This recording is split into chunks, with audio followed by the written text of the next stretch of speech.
Begitu mengaku sebagai nabi, tugas pertama khalifah adalah menyadarkan. Ketika nggak sadar diperangi, ya, karena beranggapan ada nabi selain Rasulullah, termasuk bagian dari merusak rukun iman seseorang. Ya. Jadi sahabatnya rusak ketika mengakui ada nabi setelah Muhammad. Abu Bakar berinisiatif menyiapkan pasukan, sudah disiapkan pasukan besar, sudah ngumpul, tinggal milih komandannya siapa yang mau saya angkat. Tiba-tiba ketika mau diangkat jadi komandan baru milih itu ada yang nawarkan diri, namanya Rajal bin Al-Unfuwah, teman pleknya Abu Hurairah yang ngaji bersama Abu Hurairah itu. Dia tunjuk jari, saya saja yang jadi pemimpinnya Abu Bakar. Sahabat kaget, belum pernah dalam sejarah Rasulullah mendidik para sahabatnya minta jabatan, semua diberi oleh Rasulullah Muslim. Bahkan ketika malam mau menaklukkan Khaybar, benteng Yahudi yang terakhir itu, Rasulullah pada Isa sudah memberitahu ya, besok Allah mengabarkan kepada saya yang mimpin perang Khaybar itu sudah dijamin dia dicintai oleh Allah. Allah sangat cinta kepada hamba tadi. Sahabat itu harap-harap cemas, tapi banyak berharapnya ya. Harap-harap cemas ya.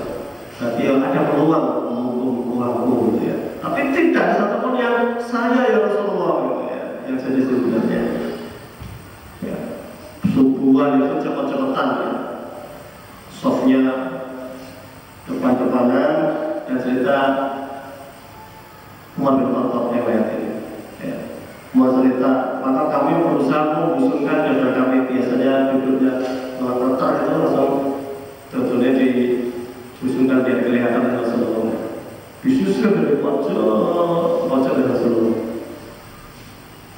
Abu Bakar dilewati, Abu Jabal Umar dilewati, Utsman dilewati, sahabat-sahabat terkemuka dilewati, Khalid dilewati. Rasulullah nyari yang nggak ada. Ya.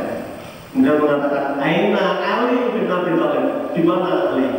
Begitu Rasulullah mulai Ali, Abu Umar mengatakan sudah tidak ada peluang ya, karena yang dipilih mesti Ali bin Abi Thalib. Betul. Dalam itu termaktub dalam hadis dikumpulkan dalam kitab ini, punya kitab Fathul Majid, kisah itu ada. Huwa yashtaki ainahu ya Rasulullah, Ali sedang sakit mata ya Rasulullah, bawa dia kemari ya, didoakan Rasulullah sembuh, berjaga perang diserahkan kepada Ali atas wahyu dari Allah Subhanahu wa Ta'ala. Ya. Tidak ada yang satupun minta, meskipun Rasulullah menyatakan siapa yang besok jadi pemimpin dia dicintai oleh Allah. Kalau yang cinta Allah banyak, tapi yang dicintai oleh Allah tidak banyak. Nah, Rasul itu menawarkan diri, saya saja jenderalnya wahai Abu Bakar. Ya, sahabat tidak kulino, tidak sebuah kebiasaan di antara kami minta jabatan kepada siapa yang berhak untuk memberikannya. Diberikan kepada Rasul bin Al-Unfuwah. Perintahnya satu, nanti kamu datangi kelompoknya Musailamah Al-Kadzdzab. Kamu dakwahi, ajak dia kembali kepada Islam, karena dia tidak meyakini bahwa Muhammad sebagai nabi. Nabi kok mati. Maka hari kematian Rasulullah itu goncang sebagian besar sahabat, termasuk Umar bin Khattab. Tidak mungkin Muhammad mati, tidak mungkin Nabi bisa mati. Ya, baru disadarkan oleh Abu Bakar, ada surat Ali Imran, salah ayatnya menyebutkan bahwa Muhammad adalah basyarun, manusia yang akan meninggal. Betul-betul diperintahkan sampai sana, kamu dakwahi Musailamah Al-Kadzdzab, kamu sadarkan dia, diskusi dulu yang terbaik, ajak dia masuk Islam. Dia tidak masuk. Betul, sama-sama dia berangkat, sampai sana ternyata malah ada tawaran menggiurkan dari Musailamah al-Kadzdzab. Ya. Wahai Musailamah, saya mengerti di deretan pasukan Islam itu banyak orang-orang terkemuka dan saya yakin kamu hanya bagian kecil dari mereka. Kita yakin ya, bintang kalau kumpulnya sama bintang, sinarnya tidak kelihatan, apalagi kumpulnya sama bulan. Tapi kalau bintang satu pojok tidak ada bintang yang lain, mesti kelihatan indah. Kita yang dari sekolah favorit pindah ke sekolah desa, nggak belajar pun ranking siji namanya. Tapi kalau kita dari desa pindah ke sekolah favorit, nomor siji dari belakang mungkin ya. Hari itu ditawarin, ya. Kamu nggak usah nawarin macam-macam. Bagaimana bergabung bersama saya? Kamu saya akan jadi jenderal. Musailamah tergiur dengan tawarannya siapa? Roger bin Khattab tergiur dengan tawarannya Musailamah. Dia murtad, ya, tidak jadi menyerang Musailamah al-Kadzdzab nabi palsu, malah bergabung berbaiat kepada nabi palsu menjadi komandannya. Abu Bakar kecewa sekali, ngirim pasukan mengganti dengan pemimpin yang baru.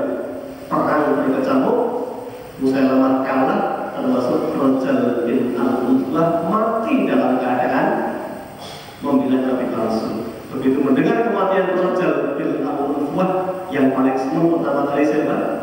Abu Hurairah radhiyallahu anhu. Dudu aku alhamdulillah sing mlebu neraka insyaallah. Ya. Kisah itu dikalaskan dengan hadis Rasulullah bahwa mereka meminta sebuah amanah itu diberatkan oleh Allah, justru diuji oleh Allah dengan ujian yang sangat berat. Imannya ditukarkan seperti berat. Barangkali Pak Ustadz tidak bakal terjerat korupsi mungkin ya, kalau tidak minta jabatan sebagai jabatan apa ini. Jadi terkadang seperti itu ujian dari Allah Subhanahu Wa Taala. Ya. Dan Nabi Yusuf alaihissalam, kenapa? Itu syar'un man qablana, kata para ulama, itu syariat sebelum Nabi kita. Dan Allah memastikan likulin ja'alna syir'atan wa minhajan. Nabi itu akidahnya satu, perintahnya satu, sembahlah Allah, jauhi seluruh sesembahan selain Allah. Tapi syariatnya syir'atan wa minhajan, masing-masing diberi syariat sendiri-sendiri oleh Allah Subhanahu Wa Taala. Musa itu pernah mewanti-wanti, ya, nanti saya perginya sebentar, hanya 40 hari. Diperintahkan ke Bilwadil Muqaddas itu, lembah suci Baitul Maqdis.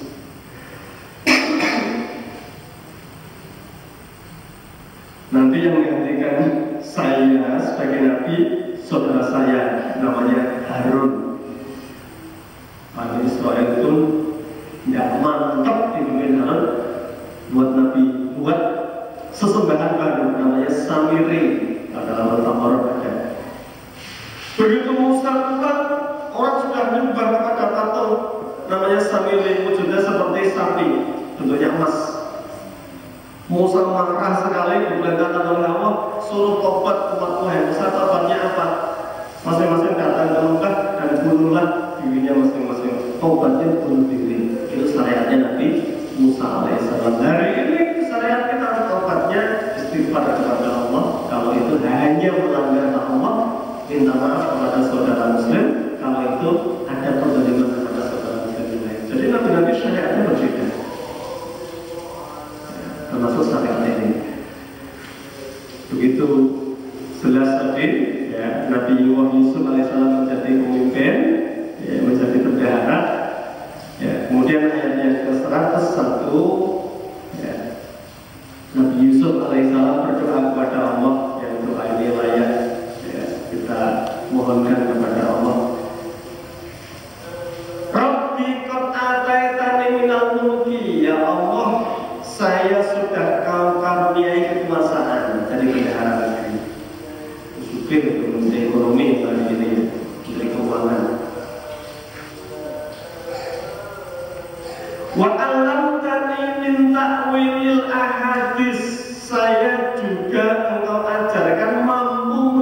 menampilkan mimpi apapun, bukan dukun, bukan paranormal, bukan apa-apa. Memang Nabi Yusuf ujiannya itu bisa menampilkan mimpi apapun. Yusuf merasa, saya beruntung ya Allah, sudah jadi penguasa amanah, sudah bisa menampilkan mimpi apapun. Fatirus samawati wal ardi, yang menciptakan langit dan bumi. Anta wali di dunia wal akhirat, engkaulah penolongku, pelindungku di dunia dan akhirat. Yang saya minta satu setelah ini, tawaffani musliman, matikan saya sebagai seorang muslim, wa alhiqni bis-sholihin, bangkitkan saya, kumpulkan saya, gabungkan saya bersama orang-orang yang soleh. Kalau dalam tafsir itu tafsir, saya bacakan. Hada doa min Yusuf as-Siddiq, da'a bihi Rabbahu azza wa jalla. Jadi Yusuf itu doanya yang terbaik ini disempurnakan oleh Allah Subhanahu wa taala. Ya Allah, di dunia sudah sempurna rezeki saya terpandang, saya sugih, saya pintar, tokoh, bisa menampilkan mimpi. Orang-orang yang percaya dengan saya. Sempurnakan nikmat saya, tawaffani musliman, saya ingin mati diwafatkan dalam keadaan sebagai seorang muslim. Wa alhiqni bis-sholihin, kalau disebutkan dalam tafsir, kumpulkan saya bil anbiya, bersama para nabi. Maka ada 4 kriteria manusia di dunia ini, tidak. Yang pertama, wulida mu'minan wa mata mu'minan. Yang pertama, manusia itu lahir dari keluarga muslim, menjadi mukmin, wa mata mu'minan, dan dia mati tetap membawa agama Islamnya sebagai seorang mukmin. Jadi kita mau terus sekali, meskipun lahir dari bapak barangkali yang campur aduk ritual agamanya, ada bid'ah, ada khurafat, tapi KTP-nya masih Islam, melayan. Alhamdulillah sekali, kok saya tidak lahir dari keluarga yang non-muslim, Nasrani, entah Hindu, entah Buddha, agama apa-apa. Jadi lahirnya kita sebagai dari keluarga muslim itu sebuah anugerah, meskipun ada kekurangan. Lama kemungkinan kalau dia mati mempertahankan imannya, dia beruntung yang pertama.